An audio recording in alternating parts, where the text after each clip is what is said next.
तो ये जो हमारी कोर वैल्यूज हैं टीएनएस की, तो मैं एक बार ये भी आपको रिवाइज करना चाहूंगा। तो कोर वैल्यूज जो हैं क्या होती हैं? तो आज की डेट में जब कोई बच्चा छोटा होता है, उसको सिखाया जाता है घर के अंदर कि बेटा बड़ों की इज्जत करनी चाहिए, ठीक है ना।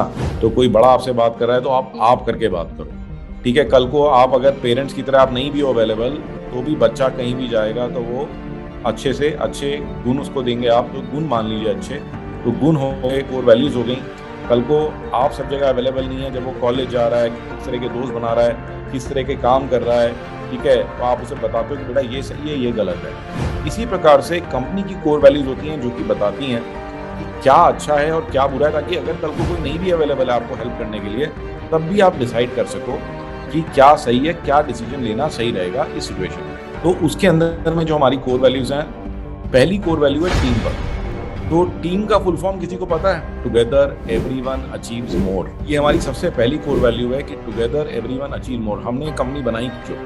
मैं अकेले क्यों नहीं काम कर लेता? क्योंकि मुझे पता है कि जो चीजें मैं अचीव करना चाहता हूँ, जो चीजें आप अचीव करना चाहते हो अपनी लाइफ में, वो अकेले हासिल नहीं हो सकती, उसमें हमें एक दूसरे की सपोर्ट लगेगी। तो ये सबसे पहले इंपॉर्टेंट कोर वैल्यू है। आप अकेले कभी भी लाइफ में आगे नहीं बढ़ पाओगे जब तक कि आपको सबकी सपोर्ट ना मिले, जब तक कि आपको लोग ना मिले जो कि आपको हर स्टेप पे सिखाएं, सपोर्ट करें। तो अपने टीम मेंबर्स को वैल्यू करना सीखिए। तो ये लोगों की सबसे बड़ी गलती है कि उनको लगता है हम आगे निकल जाएं। आप आगे नहीं निकल सकते, हम इकट्ठे हम लोग आगे प्रोग्रेस कर सकते हैं। दूसरी कोर वैल्यू है हमारी प्लानिंग। तो आज का हमारा टॉपिक भी प्लानिंग के ऊपर ही है। प्लानिंग यानी टाइम मैनेजमेंट। तो वो कहते हैं हमेशा कि measure twice but cut once. अगर आज आपको कोई कपड़ा सिलना है तो 2 बार मेजरमेंट ले लो, एक बार कट गया तो दोबारा सही करना में बहुत मुश्किल होने वाली है, कपड़ा ही नया खरीदना पड़ेगा आपको। तो जो भी आप काम कर रहे हैं, तो वो कहते हैं कि शार्पन दी एक्स। क्यों शार्पन दी एक्स? वो कहते हैं कि आज पेड़ काटने हैं तो पहले एक्स को शार्पन करो, पहले अच्छे से प्लान कर लो कि मैं अगर साइट पे जा रहा हूँ, कोई काम करना है, तो उसके लिए मुझे क्या क्या जरूरत पड़ेगी। अब साइट पे पहुंचने के बाद में आप यहाँ से चेन्नई चले गए, चेन्नई जाके आप कह रहे हैं यार इसमें तो यही नहीं मिल रहा, इसमें तो स्विच में पोर्ट ही नहीं है, ठीक है ना, यहाँ पर तो ये रिक्वायरमेंट है, ये चीज़ अवेलेबल ही नहीं है, तो फिर कितना टाइम वेस्ट होगा आपका। तो प्लानिंग से आपका जो टाइम है, आपका टाइम जो है बचेगा और आप लाइफ में ज़्यादा अचीव कर पाओगे। तो आप ऑसम लाइफ जीना चाहते हो तो आपको कम टाइम में ज़्यादा चीज़ें अचीव करनी है, और वो सिर्फ एक ही तरह से हो सकती है, वो है प्लानिंग। फिर हम बात करते हैं पैशन की। तो what is passion? Can anyone tell me what is passion? Passion का क्या मतलब है? तो आप जो भी काम कर रहे हो, अगर आप उस काम को पूरी अच्छी इच्छा से नहीं कर रहे हो, आपको अच्छा नहीं लग रहा, तो ऐसा काम आपको नहीं करना चाहिए, ठीक है ना। तो उसके अंदर अगर आपको लगता है कोई ऐसा काम है जो कि मुझे करना पसंद ही नहीं है, तो फिर आपको एचआर से बात करनी चाहिए, क्योंकि आप अपनी लाइफ में फिर तरक्की नहीं कर पाओगे। अगर आप ऐसे किसी काम में अटके हुए हो जो कि आपको पसंद ही नहीं है, तो क्या आप उसकी कभी भी मास्टरी कर पाओगे? आज की डेट में आप देखते हो कि कोई बहुत ही अच्छा टॉप का न्यूरो सर्जन है, टॉप का डॉक्टर है, तो पता लगता है कि वो किसी ऑपरेशन करने के 5 लाख भी ले सकता है, 15 लाख भी ले सकता है। Am I right? On the other end छोटे छोटे डॉक्टर हैं जो अपने खोखे खोल के बैठे हुए हैं, जो कि 500 रुपये फीस भी नहीं ले पाते हैं, राइट? उनके पास ग्राहक नहीं आते हैं।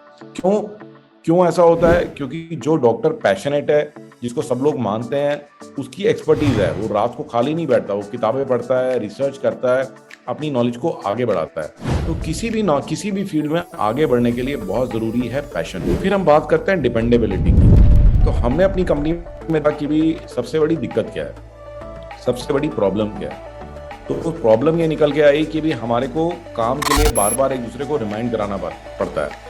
तो मुझे कोई काम करवाना है किसी से भी, तो मुझे उसको रिमाइंड कराना पड़ता है, यार तुमने काम किया कि नहीं किया। अगर ऐसा हो जाए कि आपने सपोज किसी को काम दिया और उसको कभी भी रिमाइंड ना करना पड़े, अगर सारे लोग ऐसे हो जाएं कि उसको कभी रिमाइंड कराना ही नहीं पड़ा, एक बार उसने कंफर्म कर दिया, हाँ सर आप टेंशन मत लो मैं कर दूंगा, ठीक है। और इवन हमारे पास ऐसे बहुत सारे अच्छे एम्प्लॉयज हैं जो कि गए साइट पे, पता लगा कि भाई एक बार हाँ इस बंदे को भेज दिया, ठीक है, क्योंकि इसको भेज दिया ना, उसके बाद हमारी हेडेक नहीं है, साइट पे ड्रिल मशीन नहीं मिल रही, ये नहीं मिल रही, वो नहीं मिल रही, ये डिपेंडेबल है, ये सब प्लान करके लेके जाएगा और इसके यहाँ से काम खत्म होना ही होना है। तो ऐसे आदमी की ज्यादा वैल्यू है। अगर सारे लोग ऐसे हो जाएं हमारी कंपनी में कि एक बार जो वो बोल देते हैं वो कर देंगे, या कोई प्रॉब्लम भी होगी अपने आप बता देंगे, तो क्या आपको लगता है कि आपकी लाइफ इजी हो जाएगी कि नहीं?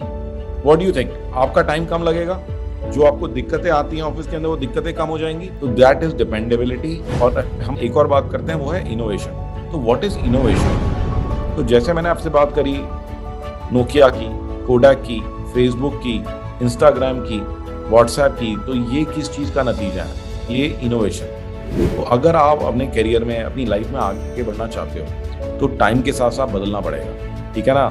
तो आज से पैंडेमिक से पहले ये ट्रेनिंग जो हो रही होती, तो ये ट्रेनिंग मैं लाइव दे रहा होता, फिजिकली दे रहा होता ऑफिस के अंदर, ठीक है? और मैं अभी बैठा हूँ चंडीगढ़ में, राइट? और चंडीगढ़ में बैठ के ट्रेनिंग दे रहा हूँ, आप लोग भी अलग अलग जगह पे बैठे हुए हैं और सब लोग मेरे को आसानी से सुन पा रहे हैं। तो देख रहे हैं, तो ये इनोवेशन है। अगर हम इनोवेट नहीं करेंगे हम आगे नहीं बढ़ पाएंगे। तो ये हमारी टीम वैल्यूज हैं: team work, planning, passion, dependability, innovation. अगर ये चीजें आपके अंदर आ गई तो आपको आगे बढ़ने से कोई नहीं रोक सकता।